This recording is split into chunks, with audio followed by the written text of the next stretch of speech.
Hey, it's Tucker Carlson. This morning it looks like somebody blew up the Kakhovka Dam in southern Ukraine. The rushing wall of water wiped out entire villages, destroyed a critical hydropower plant, and as of tonight puts the largest nuclear reactor in Europe in danger of melting down. So if this was intentional, it was not a military tactic, it was an act of terrorism. The question is, who did it?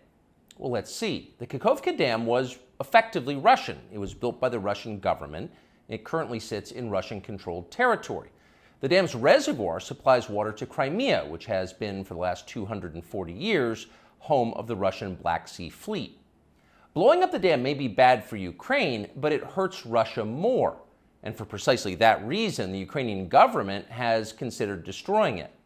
In December, the Washington Post quoted a Ukrainian general saying his men had fired American-made rockets at the dam's floodgate as a test strike.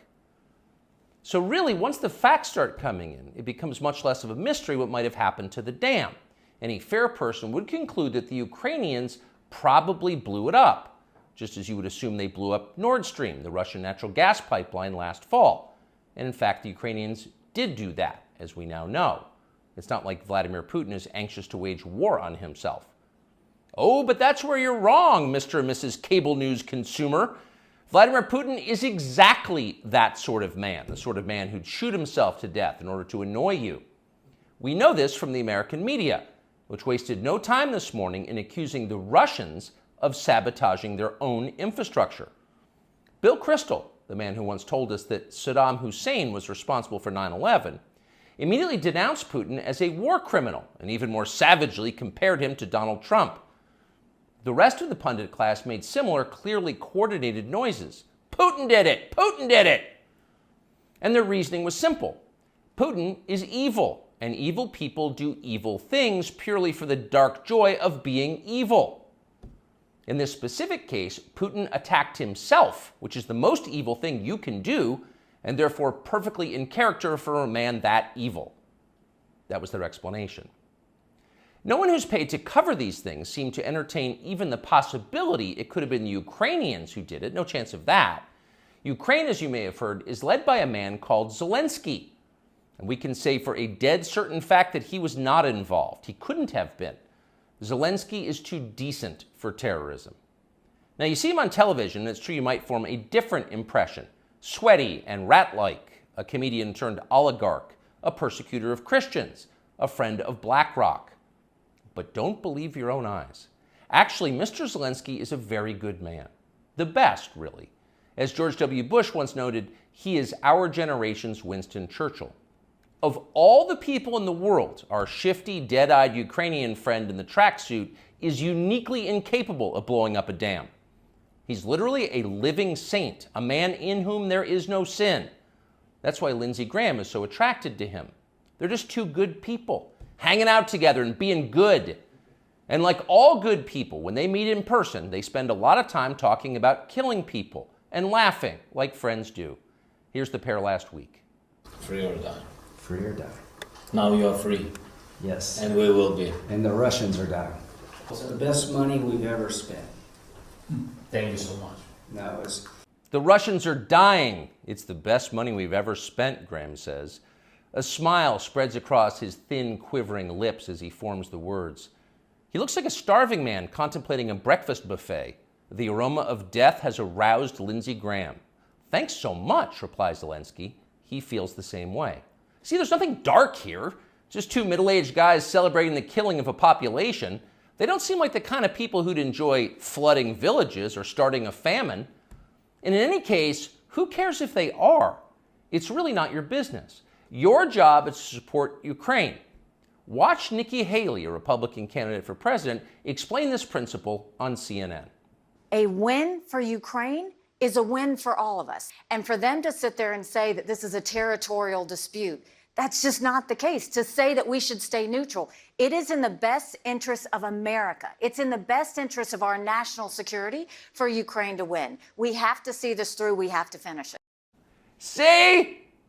It's very easy to understand. It is vitally important for you to support Ukraine because it's necessary for Ukraine to be supported by you. Your support is mandatory until it's finished, whatever it is, and whatever that means. So shut up and support Ukraine, or else you're in trouble. Back when they still taught logic, statements like this were known as tautologies. Something is true because it is. The more you repeat it, the truer it becomes. It's a self-reinforcing reality. There was a time when tautologies were considered illegitimate arguments, not to mention hilariously stupid. Only dumb people talk like that.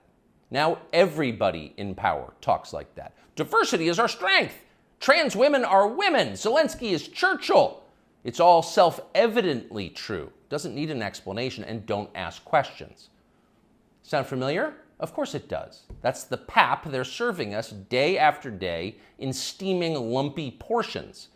By this point, it's possible that American citizens are the least informed people in the world. Your average yak herder in Tajikistan knows who blew up the Nord Stream pipeline. It's obvious. Does he think some skinny dude in a dress is actually a girl? Come on. That idea would never occur to him. You've got to be lied to at full volume over a period of years in order to reach conclusions like that. And of course, we have been. The media lie. They do. But mostly they just ignore the stories that matter. What's happened to the hundreds of billions of US dollars we've sent to Ukraine? No clue. Who organized those BLM riots 3 years ago? No one's gotten to the bottom of that. What exactly happened on 9/11? Well, it's still classified. How did Jeffrey Epstein make all that money? How did he die? How about JFK? And so endlessly on. Not only are the media not interested in any of this, they are actively hostile to anybody who is. In journalism, curiosity is the gravest crime. Yesterday, for example, a former Air Force officer who worked for years in military intelligence came forward as a whistleblower to reveal that the U.S. government has physical evidence of crashed non-human-made aircraft, as well as the bodies of the pilots who flew those aircraft. The Pentagon has spent decades studying these otherworldly remains in order to build more technologically advanced weapons systems. Okay, that's what the former intel officer revealed, and it was clear he was telling the truth. In other words, UFOs are actually real, and apparently so is extraterrestrial life. Now we know. In a normal country, this news would qualify as a bombshell, the story of the millennium. But in our country, it doesn't. The whistleblower's account ran on a technology website called The Debrief, which you've probably never heard of. The Washington Post had that story, but decided not to run it. The New York Times, meanwhile, just pretended it never happened. On the front page of the New York Times website this morning, there were 5 stories about Ukraine, as well as 4 stories apiece about Donald Trump, trans people, and climate change, the usual lineup. There was nothing at all about how an alien species is flying hypersonic aircraft over our cities. Not one word. So if you're wondering why our country seems so dysfunctional, this is a big part of the reason. Nobody knows what's happening. A small group of people control access to all relevant information, and the rest of us don't know. We're allowed to yap all we want about racism, but go ahead and talk about something that really matters and see what happens. If you keep it up, they'll make you be quiet. Trust us. That's how they maintain control. When Western tourists first started traveling in large numbers to the Soviet Union in the early 1970s, they found that many Russians had a completely warped understanding of the United States. They thought that Americans lived in grinding poverty, in a state of perpetual race war, and were desperate to flee to the freedom and prosperity of the Eastern Bloc. They thought this because that's what they had been told. They had no way to know otherwise. The few Russians who understood what was really going on in the rest of the world had learned about it from listening to shortwave radio broadcasts, sometimes under the covers so the neighbors wouldn't hear. 50 years later, it is bewildering to consider the ironies here. We're the ones who live in ignorance now. The US government has managed to classify more than 1 billion so-called public documents. So at this point, we can't possibly know what our leaders are doing. We're not allowed to know. By definition, that is not a democracy. Yet it's fine with the media. Secrecy is a powerful tool of control. Stop asking how we got so rich. Here's another story about racism. Go eat each other. That's the program. That's how most of us now live here in the United States. Manipulated by lies, silenced by taboos. It is unhealthy and it's dehumanizing, and we're tired of it. As of today, we've come to Twitter, which we hope will be the shortwave radio under the blankets. We're told there are no gatekeepers here. If that turns out to be false, we'll leave. But in the meantime, we are grateful to be here. We'll be back with much more very soon. You'll hear people say the news is full of lies. Hey, it's Tucker Carlson. Let's say you wanted to control a country. How would you start? Well, you'd want to make sure you had the complete obedience of everybody inside your borders who was authorized to use deadly force. You would start with the military, and then federal law enforcement, then move your way down ultimately to agencies like the IRS. Controlling the guns would be a top priority for you if you ever wanted to go dictatorial, if you wanted to be baby doc. But let's say you had deeper ambitions. Let's say you wanted the power not simply to control people's behavior, but to control how they think, not just their bodies, but their minds, as a god would. In that case, you need to take charge of the society's taboos. A taboo is something that by popular consensus is not allowed. A taboo may not be illegal, but it doesn't need to be. Over time, social prohibitions are more powerful and more enduring than laws. Societies are defined by what they will not permit, as are famously religions. Muslims don't eat pork, neither do Orthodox Jews. Traditional Christians oppose extramarital sex. The Amish avoid electricity, and so on. American society isn't overtly religious, but it's governed by taboos, and it always has been. What's interesting is how fast our taboos are changing. This is not happening organically. What we're allowed to dislike is being dictated to us from above, sometimes by force. Until fairly recently, for example, it was taboo in this country to attack people on the basis of their race.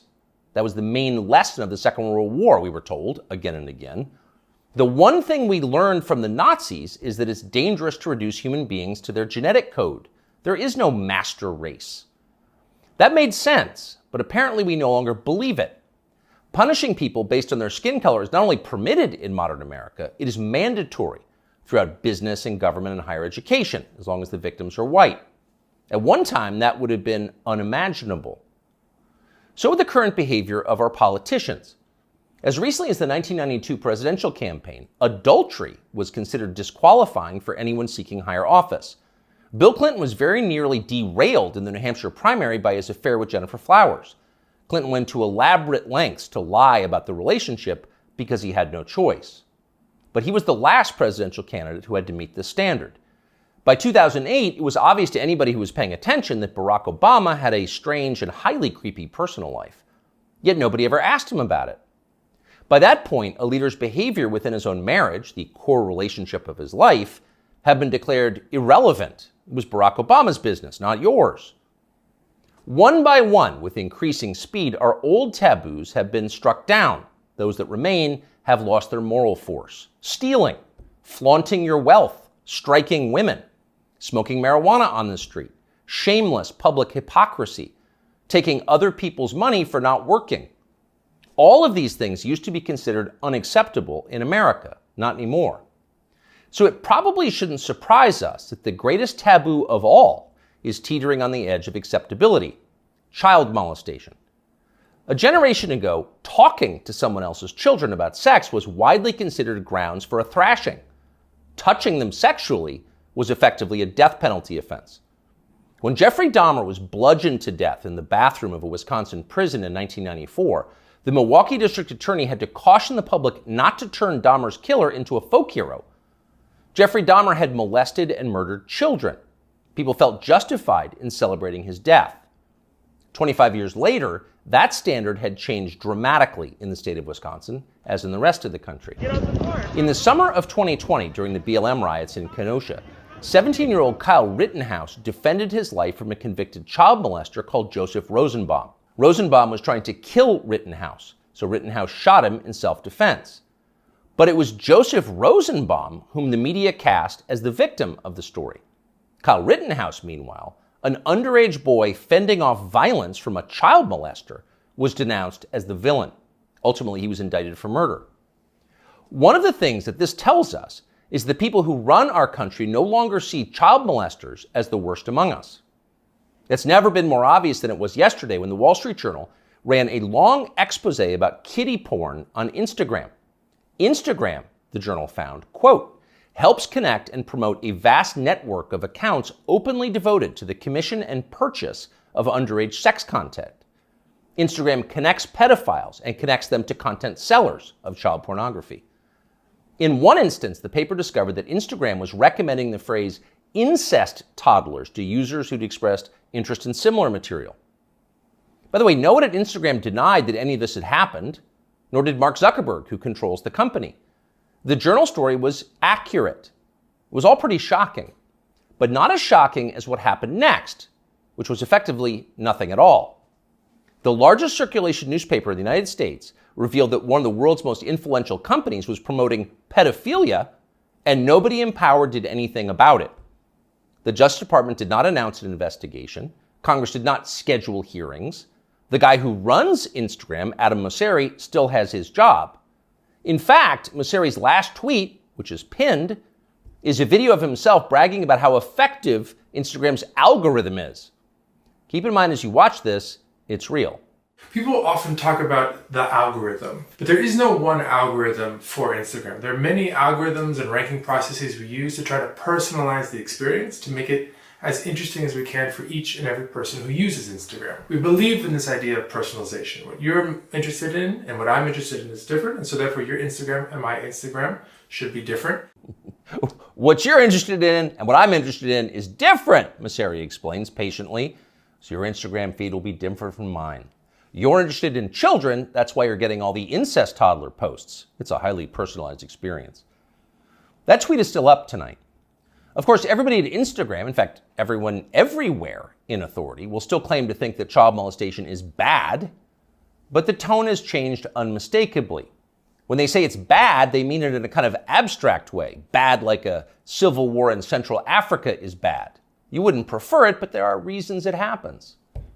That's why we now refer to pedophiles as minor attracted persons, because honestly, who can judge? These people are a sexual minority, so pause before you attack them. And in any case, it's not like pedophiles are barging into the Capitol building to sit in Nancy Pelosi's chair or asking uncomfortable questions about the last election. For miscreants like that, no punishment is too harsh. So far this month, the FBI's Washington field office has issued 11 press releases. 10 out of 11 have been about January 6th. Keep in mind that January 6th happened more than 2.5 years ago. Now you know why the feds were ignoring kid touchers on Instagram. They're too busy to respond. They've got much more important things to do, like finding white supremacists. White supremacists are America's new child molesters. We've got zero tolerance for white supremacists because no one threatens the life of this country more than they do. Here's Joe Biden once again making that very clear last month. To stand up against the poison of white supremacy, as I did my inaugural address, to single out as the most dangerous terrorist threat to our homeland is white supremacy.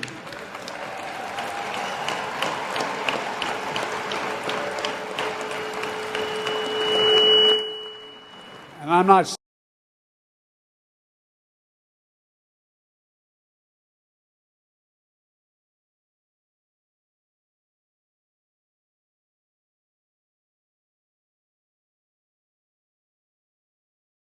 this because I'm at a black HBCU. I say it wherever I go. Pardon the feedback, but you heard the point. White supremacy is the most dangerous threat to the American homeland. Joe Biden just told us that. It's more dangerous than the threat of nuclear war with Russia. It's more dangerous than the threat of the Mexican drug cartels, who've already killed hundreds of thousands of Americans and are now in control of swaths of our southwestern states. White supremacy is that bad, Joe Biden says. In fact, it's worse. But what is it? That's the question. Can anyone in authority actually define white supremacy? What is it? Is white supremacy liking white people too much? If so, that's going to put those of us with white children in a pretty tough spot. Or is white supremacy something much more obviously bad, like trying to expel all non-whites from America and creating some kind of ethno-state? If that's Joe Biden's definition, what exactly is the scope of this threat? How many people are currently working on this American white ethno-state project? And what are the chances they're going to pull it off? Our guess is not very many and precisely zero. But we can't say for sure because no one has showed us the numbers. These are not rhetorical questions.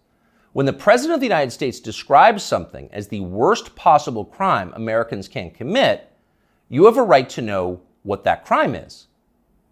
You used to have that right. Under our pre-revolutionary legal code before George Floyd, questions like these were easy to answer.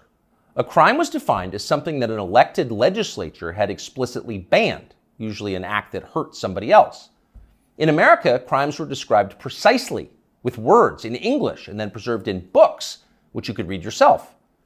If you ever wondered whether you were committing a crime, you could just look it up. You could know for sure whether you were a criminal. Now you can't. And needless to say, that's the point. The point of the exercise is to keep you off balance, to keep you afraid. When no one's willing to define the offense, you can't be sure whether or not you're committing it. You could be accused at any time and everything you have taken from you. You live in fear. Remember this guy? Emmanuel Cafferty was driving near a Black Lives Matter protest in Poway in his SDG&E truck when he says he noticed somebody following him and trying to get his attention. Later, that person posted a picture of him making what some believed is a white supremacy symbol on Twitter. Cafferty says he had no idea about any white power symbols and was just cracking his knuckles outside his window when the picture was taken of him. Later that day, he says he was notified by SDG&E that he would be suspended pending an investigation, and a few days later, he was fired. What that man did was so offensive, as you just saw, that local news had to blur the photograph of his hand.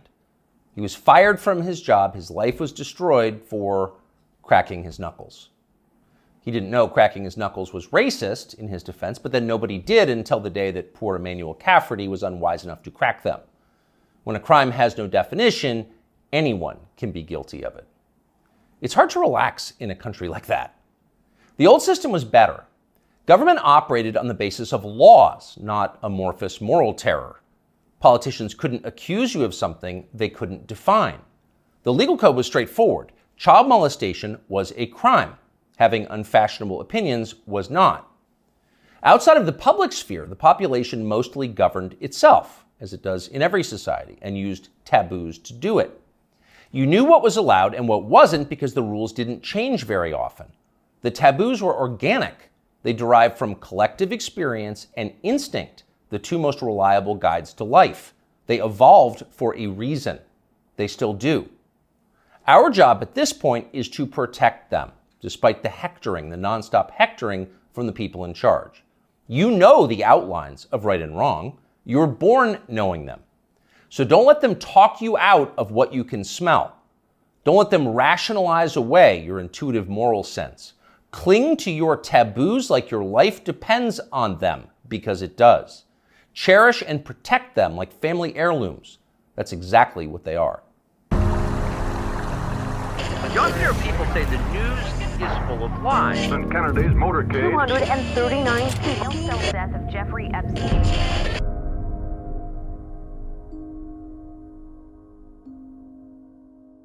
Hey guys, Chris here from Amazon Outdoors. Be sure to subscribe, like, share, and turn on notifications for Amazon Outdoors if you want to see more videos like this.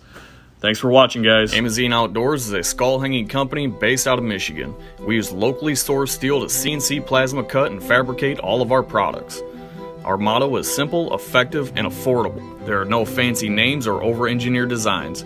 The hangers are built around the skull itself to allow you to securely hang your skull anywhere you please. They are priced with hunters in mind so you don't have to spend big money to hang your big bucks.